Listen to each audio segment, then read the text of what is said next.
राधे राधे दोस्तों। आज की कहानी है सपनों का किराया। सुबह के 7 बजे थे। दिल्ली के एक पुराने मोहल्ले में तंग गलियों के बीच बसा छोटा सा मकान। अंदर से आवाज़ें आने लगी थीं। अम्मा, चाय तैयार है क्या? हाँ बेटा, बस 2 मिनट। नीरज ने अपनी शर्ट की कॉलर ठीक करते हुए रसोई की तरफ देखा। उसकी माँ कमला देवी चूल्हे के पास खड़ी चाय बना रही थीं।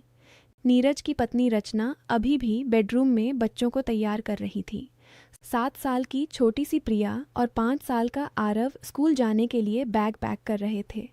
कमला देवी ने चाय का कप ट्रे में रखते हुए कहा, नीरज, आज ऑफिस से जल्दी आना, शाम को मेहमान आने वाले हैं। नीरज ने मुस्कुराते हुए जवाब दिया, जी माँ, कोशिश करूँगा। वह ट्रे लेकर ड्राइंग रूम में आया। वहाँ रचना बच्चों को नाश्ता खिलाने में लगी हुई थी। नीरज ने चाय का कप अपनी माँ को देते हुए कहा, अम्मा, आजकल आप थोड़ी थकान सी लग रही हैं, डॉक्टर से चेकअप करवा लीजिए। कमला देवी ने हल्की सी सांस ली। बेटा, उम्र हो गई है, थकान तो लगेगी ही, लेकिन घर का काम तो देखना ही पड़ता है। रचना ने धीरे से कहा, माँ जी, आप आराम कीजिए, मैं सब संभाल लूँगी। कमला देवी ने रचना की तरफ देखा और मुस्कुराई, लेकिन उनकी मुस्कान में कुछ और था, जैसे कोई बात दबी हुई हो। नीरज ऑफिस चला गया। बच्चे स्कूल बस में बैठकर चले गए। घर में अब सिर्फ कमला देवी और रचना रह गए थे। रचना रसोई साफ कर रही थी जब कमला देवी ने आवाज़ लगाई, रचना बेटा, इधर आना। रचना ने हाथ पोंछे और सामने आकर खड़ी हो गई। बैठो, कमला देवी ने कहा। रचना बैठ गई। कमला देवी ने कुछ पल चुप रहकर कहा, देखो बेटा, अब घर में सब बड़े हो गए हैं। नीरज की नौकरी अच्छी चल रही है, बच्चों की पढ़ाई भी महंगी हो रही है। तुम भी तो घर में रहती हो, कुछ जिम्मेदारी तो उठानी चाहिए ना। रचना ने शांत स्वर में कहा, जी माँ जी, मैं तो रोज़ घर का सारा काम करती हूँ, बच्चों को स्कूल भेजती हूँ, खाना बनाती हूँ, सब संभालती हूँ। कमला देवी ने सिर हिलाया। वो तो ठीक है, लेकिन अब एक और बात सोचनी होगी। रचना ने थोड़ा चौंक कर पूछा, क्या बात माँ जी? कमला देवी ने सीधे कहा, तुम्हें भी नौकरी करनी चाहिए, घर का खर्च बढ़ रहा है, नीरज अकेला कितना संभालेगा। रचना कुछ पल चुप रही, फिर धीरे से बोली, माँ जी, मैंने पहले भी कई बार कहा था कि मैं नौकरी करना चाहती हूँ, लेकिन आपने कहा था कि बच्चों को छोटा छोड़कर बाहर जाना ठीक नहीं। अब अचानक? कमला देवी ने बीच में ही टोक दिया, अब परिस्थिति बदल गई है बेटा। पहले बच्चों की उम्र कम थी, अब वे स्कूल जाने लगे हैं। तुम्हें भी घर के लिए कुछ करना चाहिए। रचना ने गहरी सांस ली। उसे याद आया कि शादी के बाद से ही वह घर संभाल रही थी। नीरज की नौकरी में ट्रांसफ़र होते रहे, लेकिन वह हर नए शहर में घर बसाती रही, कभी शिकायत नहीं की। लेकिन आज पहली बार उसे लगा कि उसकी मेहनत को सिर्फ काम समझा जा रहा है, सम्मान नहीं। ठीक है माँ जी, रचना ने कहा, मैं कोशिश करूँगी। उस दिन शाम को जब नीरज घर लौटा तो माहौल थोड़ा अलग था। कमला देवी ने चाय के साथ ही बात शुरू कर दी। नीरज, रचना को भी नौकरी करनी चाहिए, घर का बोझ तुम अकेले पर मत डालो। नीरज ने रचना की तरफ देखा। रचना चुपचाप चाय पी रही थी। अम्मा, रचना घर संभालती है, बच्चों को देखती है, अगर वह नौकरी करेगी तो घर कौन देखेगा? कमला देवी ने तुरंत जवाब दिया, मैं हूँ ना, मैं बुजुर्ग हूँ, लेकिन अभी इतनी कमज़ोर नहीं हुई कि घर न संभाल सकूँ। रचना ने धीरे से कहा, नीरज, अगर आपकी सहमति हो तो मैं ट्राई कर सकती हूँ। नीरज ने कुछ सोचा और बोला, ठीक है, लेकिन पहले अच्छी नौकरी देखो, बच्चों का ध्यान भी रखना पड़ेगा। अगले कुछ हफ्तों में रचना ने कई जगह इंटरव्यू दिए।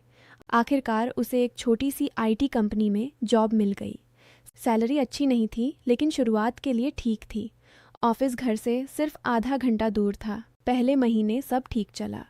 रचना सुबह जल्दी उठकर नाश्ता बनाती, बच्चों को स्कूल भेजती, फिर ऑफिस जाती। शाम को लौटकर फिर घर का काम। कमला देवी घर संभाल रही थी, लेकिन धीरे धीरे उनकी शिकायतें बढ़ने लगीं।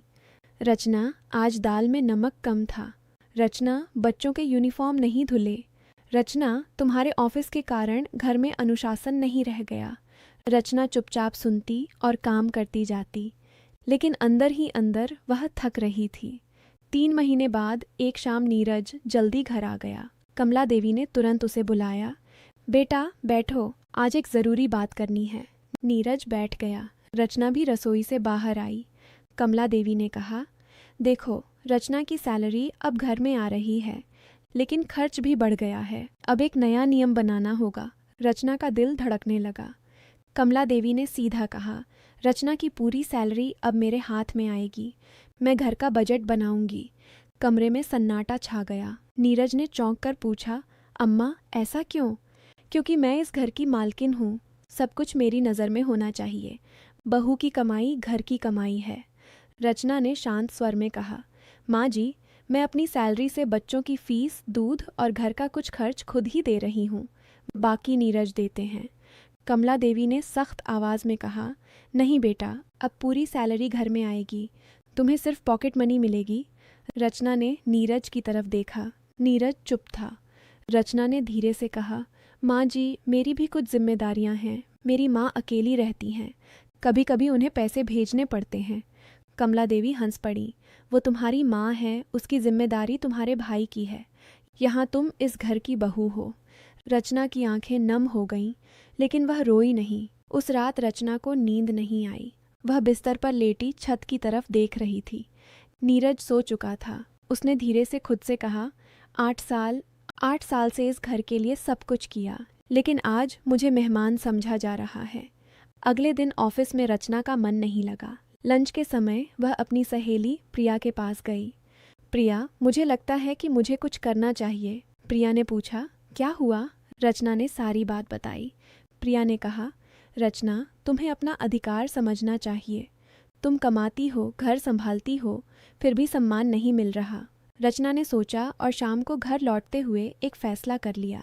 घर पहुंचकर उसने देखा कि कमला देवी और नीरज पहले से ही ड्राइंग रूम में बैठे थे, जैसे कोई मीटिंग होने वाली हो।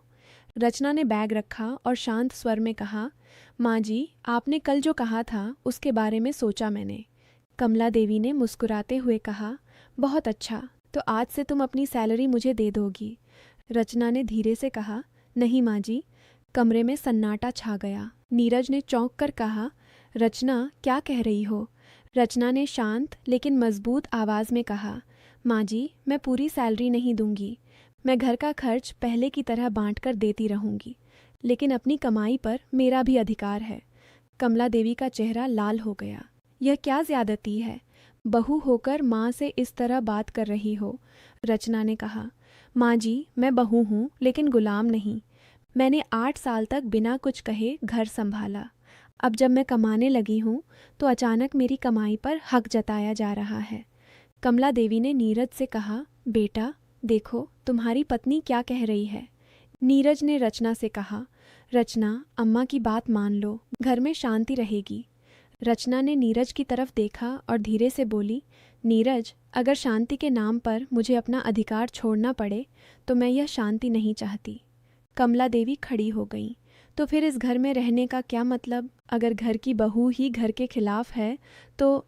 रचना ने बीच में ही कहा, माँ जी, मैं घर के खिलाफ नहीं हूँ। मैं सिर्फ अपने सम्मान के लिए खड़ी हूँ।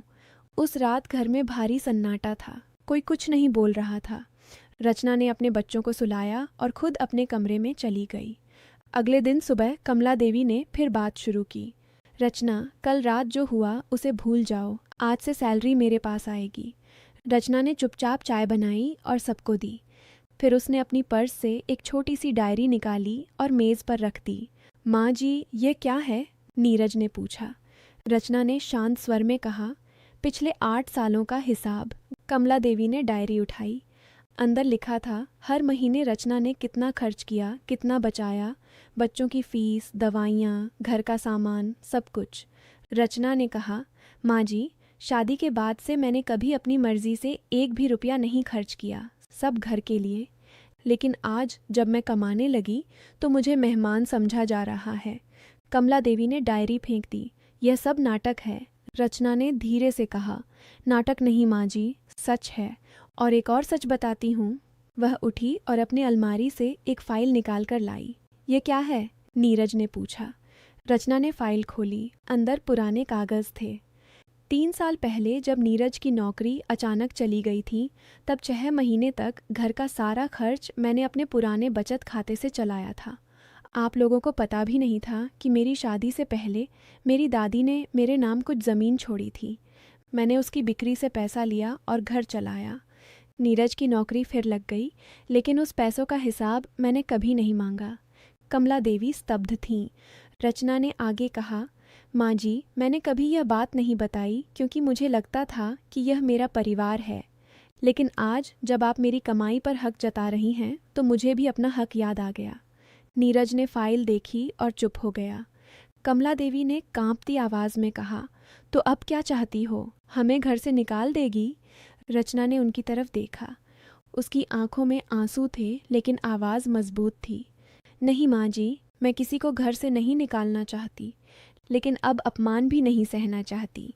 अब से घर में सब बराबर होंगे, मेरी कमाई पर कोई हक नहीं जताएगा और मुझे भी सम्मान के साथ रहने दिया जाएगा। कमला देवी कुछ देर चुप रहीं, फिर धीरे से बोली, मैंने कभी सोचा नहीं था कि बहू इतनी मजबूत निकलेगी। रचना ने कहा, माँ जी, मजबूत नहीं, बस थक गई थी चुप रह रह कर। उस दिन के बाद घर में धीरे धीरे बदलाव आने लगा। कमला देवी अब रचना से काम के नाम पर नहीं बल्कि प्यार से बात करती। नीरज ने भी समझा कि पत्नी सिर्फ घर संभालने वाली नहीं बल्कि परिवार की एक मजबूत स्तंभ है। बच्चों को भी माँ की मेहनत का एहसास होने लगा। रचना अब ऑफिस जाती, घर संभालती, लेकिन अब कोई उसे सिर्फ बहू नहीं कहता, सब उसे परिवार की सदस्य के रूप में देखते। एक शाम जब सब ड्राइंग रूम में बैठे चाय पी रहे थे, कमला देवी ने रचना का हाथ पकड़कर कहा, बेटा, मुझे माफ़ कर दो, मैंने तुम्हें कभी बहू समझा, लेकिन तुम तो बेटी हो। रचना की आंखें भर आईं। उसने कमला देवी के पैर छुए और कहा, माँ जी, अब सब ठीक है। नीरज ने मुस्कुराते हुए कहा, अब घर में असली मालकिन कौन है, यह तो सब जान गए। रचना हंस पड़ी, कोई मालकिन नहीं नीरज, बस सब मिलकर परिवार हैं। कुछ महीनों बाद रचना की सैलरी बढ़ गई। अब वह बच्चों को अच्छी पढ़ाई दिला रही थी, अपनी माँ को भी नियमित मदद पहुँचा रही थी। घर में खुशियाँ लौट आई थीं, लेकिन सबसे बड़ा बदलाव यह था कि अब कोई भी रचना से पूछता था, तुम थक तो नहीं गई? रचना मुस्कुराकर जवाब देती, अब थकान नहीं लगती, क्योंकि अब मेरी मेहनत का सम्मान मिलता है। दोस्तों, ये कहानी हमें सिखाती है कि परिवार में हर सदस्य का योगदान महत्वपूर्ण होता है, चाहे वह घर संभालने वाला हो या कमाने वाला। लेकिन सम्मान और बराबरी के बिना कोई भी रिश्ता लंबे समय तक नहीं टिक सकता। जिस दिन हम दूसरों की मेहनत को सिर्फ काम समझते हैं, उस दिन हम परिवार नहीं, बोझ ढोने वाले बन जाते हैं।